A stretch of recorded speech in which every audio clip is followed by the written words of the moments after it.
So basically, because I'm from the northeast of India, and because I had the opportunity to actually study. Before that, we were talking about Pune and Bombay and Bangalore.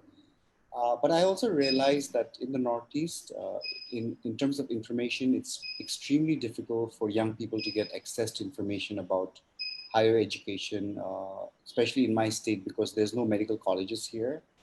We just have one engineering college, right? So for different courses, it's difficult for young people to understand where to go and how to go about it. And so we thought, hey, let's open a center where we can work with students who are in class 10, class 9, class 12, and educate them and tell them about the different options that are available for higher education. That's how the idea started. Hello, everyone. Welcome to another podcast. We are joined here today by Mr. Lezo Putsure, who is the founder and director of Edu Northeast Private Limited. He has studied strategy at Harvard Business School, US, and has an MBA from London South Bank University. He's also the Acumen Indian Fellow 2016. Welcome. Thank you, Tasneem. Thank you for this opportunity, and congratulations to Mitti Ke Rang for the amazing stories that you guys do, to Amit, the team, and to you as well. I just feel privileged to be here speaking live on Facebook. It's a pleasure having you. I think it's our pleasure having you on our podcast today. So should we start with the session now? Sure, why not? Yes, of course. So you are the founder of Educenture. Can you tell us Correct. how did you get into this idea and concept for Educenture? Okay. So basically, because I'm from the northeast of India, and because I had the opportunity to actually study. Before that, we were talking about Pune and Bombay and Bangalore. But I also realized that in the Northeast, in terms of information, it's extremely difficult for young people to get access to information about higher education, especially in my state because there's no medical colleges here. We just have one engineering college, right? So for different courses, it's difficult for young people to understand where to go and how to go about it. And so we thought, hey, let's open a center where we can work with students who are in class 10, class 9, class 12, and educate them and tell them about the different options that are available for higher education. That's how the idea started. And so we started about 2 years back, where we used to do educational fairs and invite companies and colleges from Pune, from Bombay to come, just talk to our students and say, hey, there's a new course in physics, there's a new course in chemistry, there's something called big data that you can study, and just give exposure to our students. And that's how we started. It's been about 2.5 years.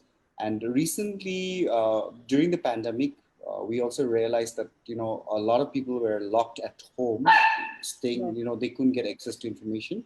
So what we did was we tied up with the local colleges as well, and we used to conduct seminars like how you're doing right now. And every week we used to have a college come on live, where the students could come and ask questions on what are the courses available, what are the fees like, and things like that. So we wanted to create a forum where students could interact with institutions and mentors. So that's the idea of Educenter. Wonderful. And what works do you do in Educenter? What else do we do? Oh, so then we've also recently launched two programs. We've launched one on entrepreneurship because we've seen that a lot of young people want to do business, they want to do entrepreneurship. But like I said, we don't have an entrepreneurship college in Nagaland. And so we said, hey, why don't we launch a digital class online? And so it's been about 2 months that we've launched, and we've seen tremendous response. It is just overwhelming. A lot of students are signed up for that. That is one. One is we've started financial education because I think it's really, really important. A lot of us go to school, we go to college, but there's hardly anyone who talks about financial education. Like, they don't talk about the importance of how to handle money, how to manage time, and things like that. We've started a course in financial education. So these are two programs that we're currently running online. Right. And are you planning to expand this even after COVID, or is this only COVID exclusive? No, I think definitely. I think we're planning to expand. We've seen a phenomenal response. So actually, I'm talking to some companies right now in Bangalore to see if we can work with them and actually digitalize our content. Because right now, what we're doing is we're talking like how we talk to each other, but it kind of gets a little exhaustive for the facilitators as well. So we're trying to create digital content which we can scale and we can actually reach beyond the Northeast. In fact, there was a girl. Her name was Chetna. She was from Pune. She also enrolled for the financial education program. Oh, wonderful. So we can find these programs on Educenter's Yes, Insta on our page website. Yes, Instagram on our and website as well. Yeah, yes, it's available. okay. So you, as you said, that you have been working with EduCenter for more than 2.5 years now, almost 3 years. So Correct. in this Correct. period of period, what has there happened? Been any interesting episode that happened during one of your sessions?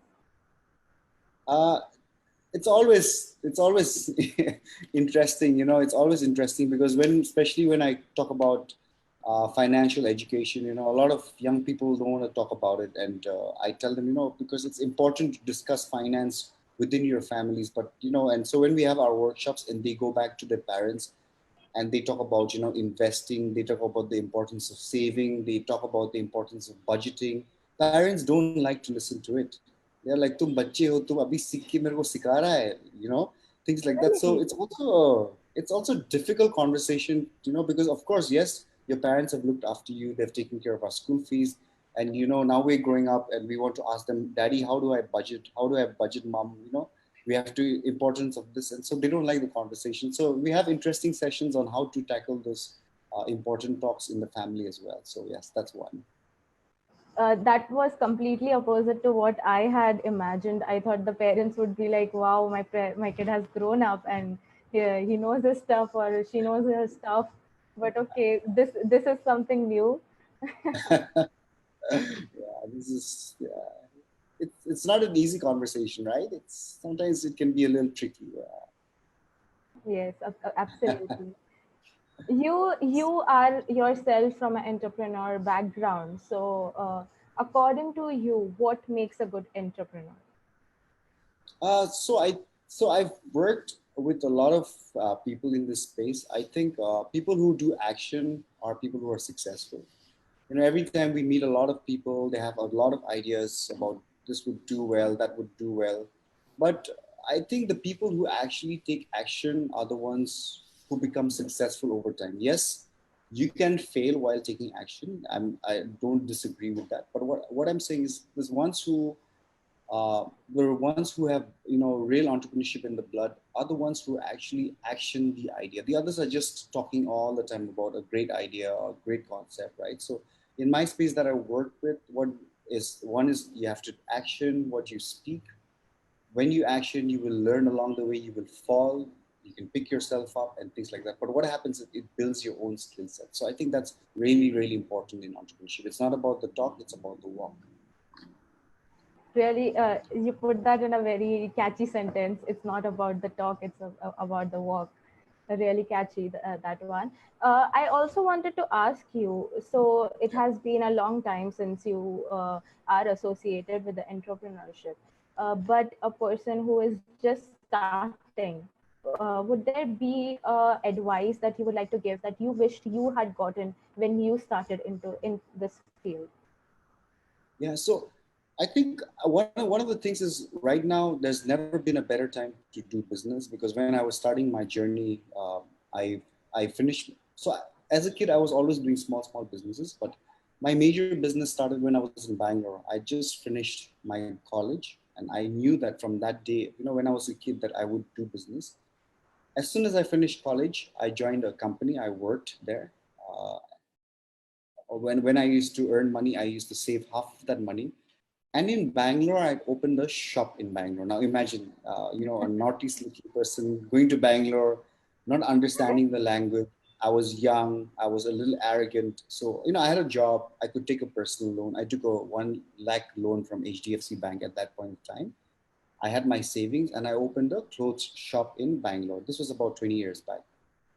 Uh, Yeah, and so I used to work five. I used to have my job. Apart from my job, I used to do the business on the side. I used to carry clothes in my bag and go and sell it in my office. And during Saturday and Sunday, when everybody was enjoying the weekend, the market used to be really good. So I used to have a small stall in the market and sell my products as well. So that's how it began. Uh, And what it was your was, age during that time? I think I must have been about 19 or 20 at that time. Yeah, and so I was just doing it randomly, but what I needed was I needed about 2 lakhs to start a business at that point of time. Now, because I had to rent an office, right? I had to do the decoration, so I almost spent actually about 3.5 lakhs with the decoration, everything. Today, you can do business with even 0 rupees. All you need is an Instagram page. You need a Facebook page. You take products, you take pictures, you post it. Once people like your design, whether you're baking, whether you're doing food, you don't really need a lot of money to start your own business. So I think one advice I would suggest is there's never been a better time to do business. There's With the COVID, there's so many opportunities that is available. And so if there's a young person who wants to do business, don't wait for the right moment. Start today and start now. It doesn't matter. Wonderful. Uh, when I introduced you, I also said that you are the Acumen Indian Fellow 2016. So tell us more about that. Yeah, so acumen is something that if you have an opportunity, Tasneem, I would definitely encourage you to get into acumen. It is a life-changing fellowship. Life changed for me. I always thought, I knew a lot of things, and then I went into the fellowship, a one-year fellowship program, where we had 5 workshops.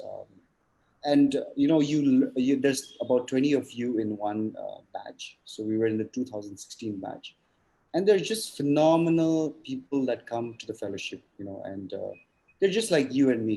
They're nothing extraordinary. They're doing phenomenal work, but they're nothing extraordinary people. And you build a bond so strong that after you finish the fellowship, that's what I say, it's just like a puzzle. you know Beginning, you are a part of the puzzle, but once you finish the fellowship, you are still that puzzle, but you do not fit in that puzzle. Your life changes. And for me, after 2016, everything changed. I just, my values and my morals became more important than my stories.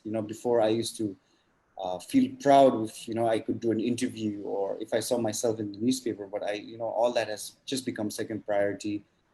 The people that I connect with, before I used to like to hang out with very important people, but now I'd like to hang out with people that really, really care for me, and I care for them as well, right? So values and morals is something that has really transformed my life, become my priority. Before, there was no limit for me to say, if I reach this target, only will I be happy. That's how I used to, be goal driven.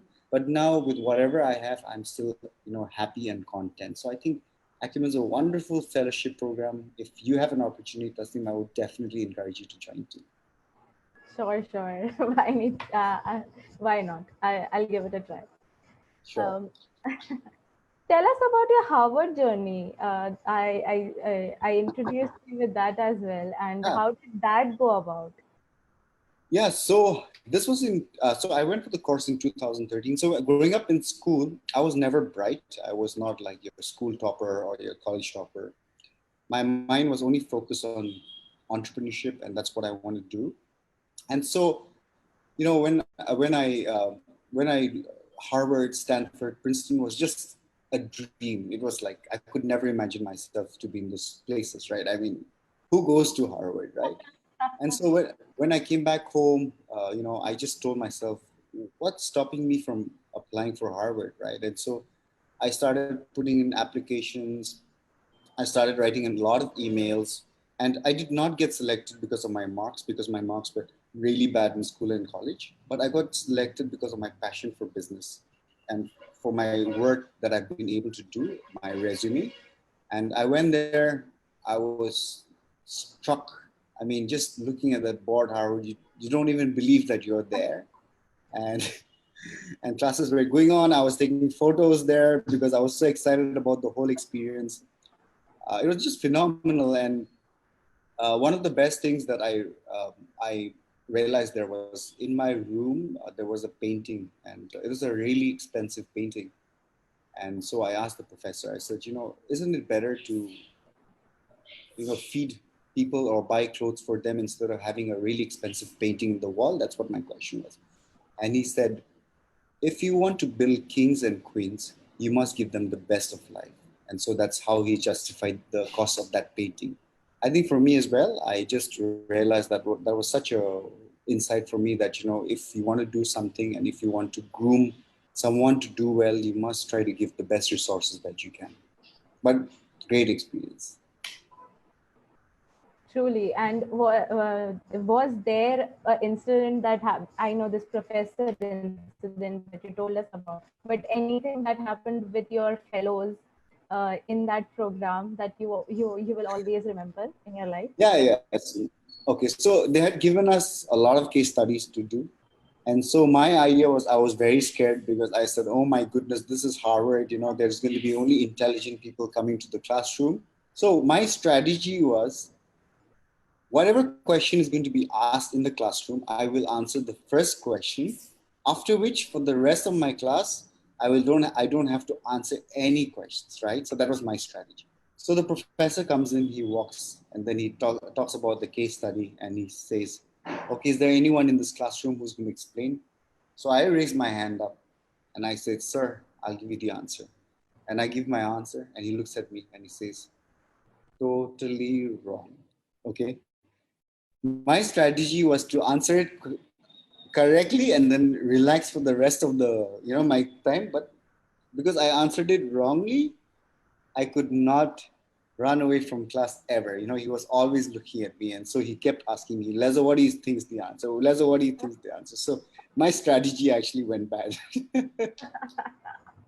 My strategy during classes is that I answer the last question because then you know what to actually answer. So Oh, I usually do that. I usually answer the okay. last question Oh, I think I should use this strategy next time then. because people have already answered that question and she's just asking a follow up. So you can easily give a follow up to her. Okay, I think I'm going to do that next time. Sure, sure. Let's each learn something from each other. Yes, yes, I agree. We are today's main theme is about Nagaland, and we cannot forget the state. So I know that the state is a very beautiful place, and it has so many diverse things and tribes. So can you tell us more? And I know there are 16 major tribes that are home to the state, if I'm not wrong. Yes. So please do tell us something about. Give us some basic knowledge about them. Okay. So just to begin with, because I've got a lot of friends all across the country. So when they look at us, everybody says Northeast. So I want to just share that the Northeast also is further divided into different states like Mizoram, Nagaland, Manipur, and we are all culturally different in terms of our habits, in terms of our culture, in terms of the clothes that we wear. So number one is Northeast is also more major than just one particular tribe. Then within Nagaland, Nagaland is one of the states, one of the seven states, eight states, because Sikkim also is counted as one of the seven states. So Nagaland is close to Manipur, and we are surrounded. 99% of our border line is actually with international borders, and so we are in a very blessed place. Kohima is our capital, and it's a nice hilly area, where it's cool and the weather is nice and the people are kind. And then we have Dimapur. Dimapur is the main center where it's the commercial center where we've got our airport, we've got our railway station, and a lot of commercial activity happens around Dimapur area. Like you said, Hornbill Festival, I don't know if you've heard about it, is actually one of the biggest festivals in the Northeast and also considered as one of the best festivals in the country as well. So that's the Hornbill Festival. Different tribes, I belong to the Angami tribe, one of the major 16 major tribes as well. So yes, we are mostly based in Kohima. So And that's the end. Mhm. do you belong to a tribe or? Yes, I belong to the Angami tribe. Okay, can you tell us something about the Angami tribe then? Yes. Something that is only specific to Angami Okay. So Angami tribe, we like to eat a lot of food. tribe? We like to enjoy life to the fullest. We are Most of our inhabitants are around Kohima area, which is the capital of Nagaland. So we are based in the hilly area. Our annual festival is called the Sekrin Year, which is a festival where all of us come together. We celebrate. Um, we are one of the major tribes in terms of even population. We are also one of the bigger populated tribes in Nagaland. So that's who we are. And Right. of course, the chief minister of Nagaland currently is also from the Angami tribe. Oh, really? Okay, Yes, that is new. yeah, he's been there for some time. Okay.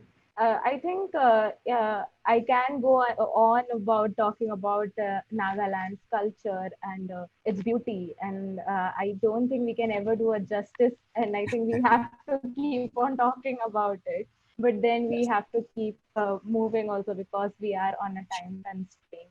sure. I know that Assam is one of Nagaland's neighbors, and the Assam flood has devastated the state of Assam. But has the Assam flood also affected parts of Nagaland?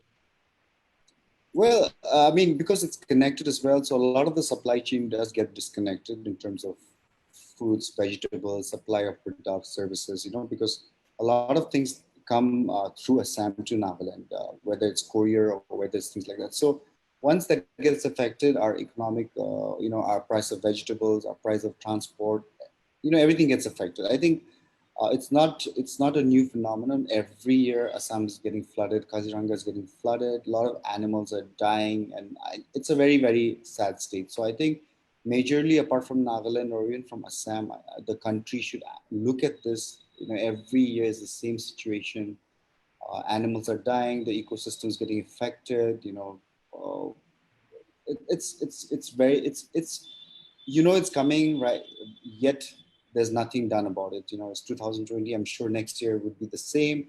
So yes, indirectly we are affected, but I think there's a larger cause and ecosystem that's getting affected for the longer run. So I think it's something that we should really press for, and government should come and intervene and make a positive impact there. Right. And 2 days ago, I had a podcast with Assam, and he told me the same thing that this is an every year occurrence. And I that time it didn't click me to ask him that why is this every year's occurrence. So I know this is a Nagaland special, but do you have any idea why is this Well, every year occurrence? no, I mean, I wouldn't blame anyone, but I think it's governments that have to look after it. I mean, look at the Maharashtra case. This morning I was watching the news. In Bombay, the whole BMC has come to demolish one house when they can't look after the floods and they cannot look after the drains and things. So I think priorities are important for all governments, not only about revenge or not only about building new infrastructure, but what we should do is we should actually take care of what we already have and preserve it properly. So I think it's where policymakers and government should come and really make try to do some good work and fix this. Yeah. Yeah, and although, as you said, that Assam has also affected Nagaland as well. So, and there is a pandemic going on. We cannot forget about that. So, how is the COVID-19 situation in Nagaland? Well, I think the government's done a great job with COVID-19 because we got our first COVID-19 only after, I think, about 2 or 3 months that happened across. Pune was one of the major cities which COVID came first to. But I think government did a great job in terms of a lot of people came back home. They provided trains to come back. They provided quarantine centers, which was paid by the government. There were, of course, paid quarantine centers, which you could pay extra as well, the better ones. But I think, as a state, we handled the COVID-19 situation really, really well. We still have about 3,000 cases that's happening right now. There's a lot of social distancing that's happening. There's even an odd car policy that's also in place. but of course, I don't know how this pandemic, because in the end, it's the economic situation that really also determines how we handle this. So unlock is happening slowly and gradually. Schools and colleges have not opened as yet, but I think our governments handle it pretty well. We've had only about 4 deaths so far. That also major illness with people with major illness. But apart from that, also I think a lot to do with our habits. I think the people from the Northeast eat healthy food. They have a healthy lifestyle. I know now everybody's coming. The KFC and the Pizza Huts and all are coming here, but usually we eat a lot of boiled food, and we walk a lot and things like that. So the lifestyle has helped a lot.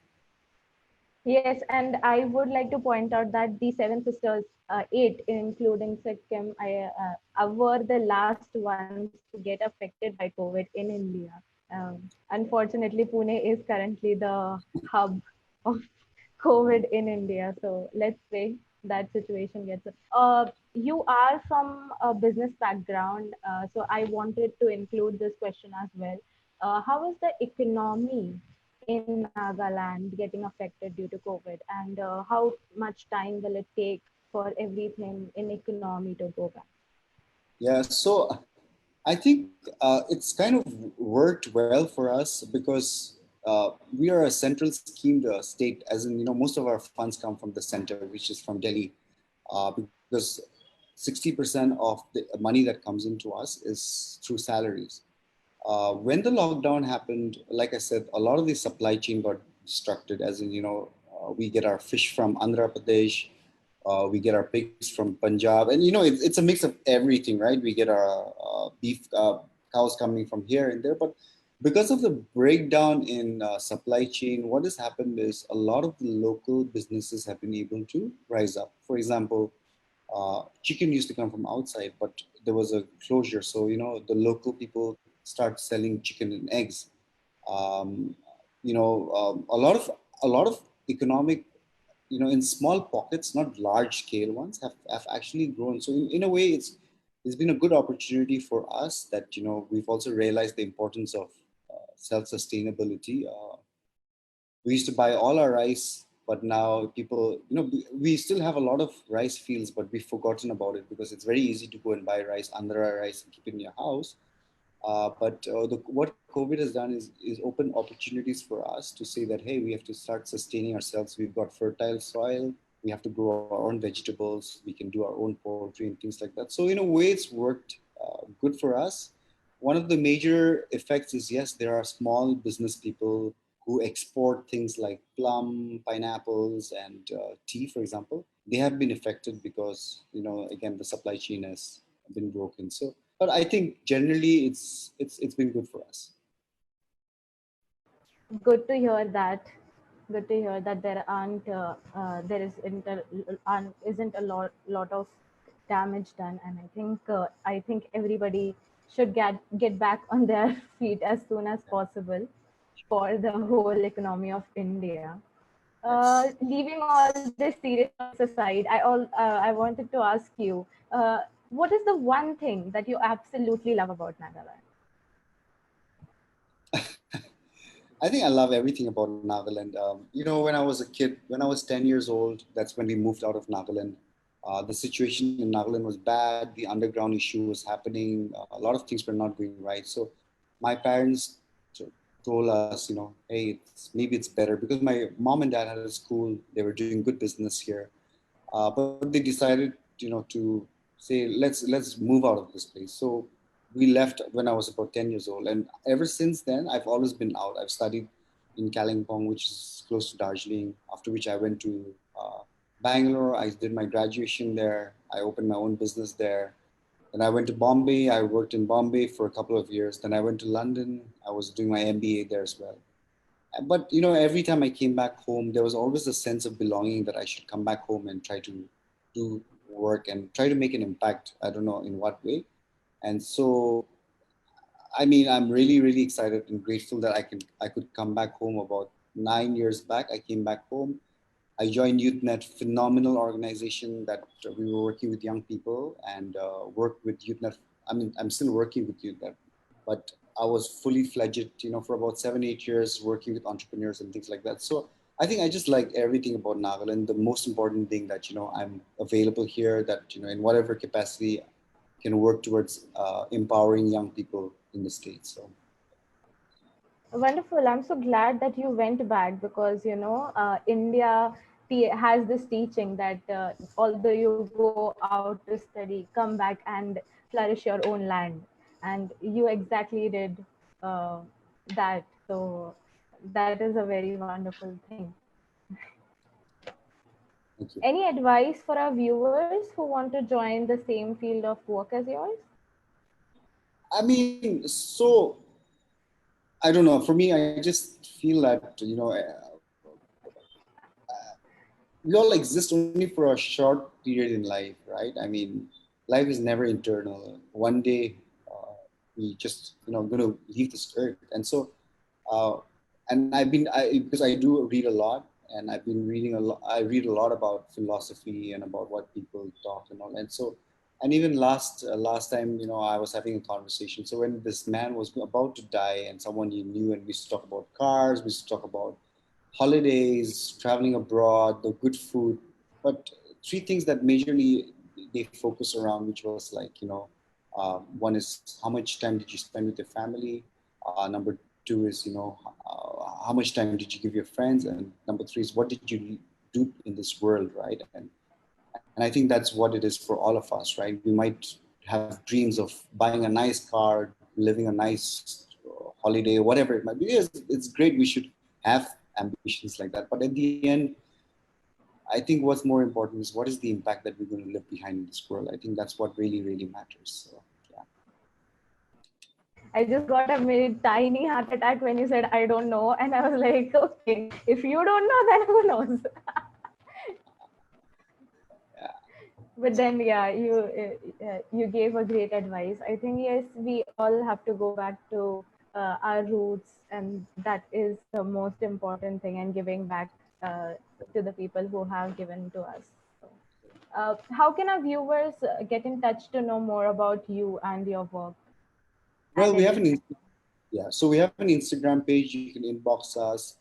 You can text me as well. My number is 9612 777 5573. Um, I'm on Facebook as well. I'm Lezo Putsure on Facebook. I think the whole idea, what we're trying to do is, like you rightly said, we're trying to create an impact and leave behind. For me, is to create entrepreneurs in the state, because jobs are saturating. Because most of our jobs, young people look for jobs in the government, which is good because it's secure.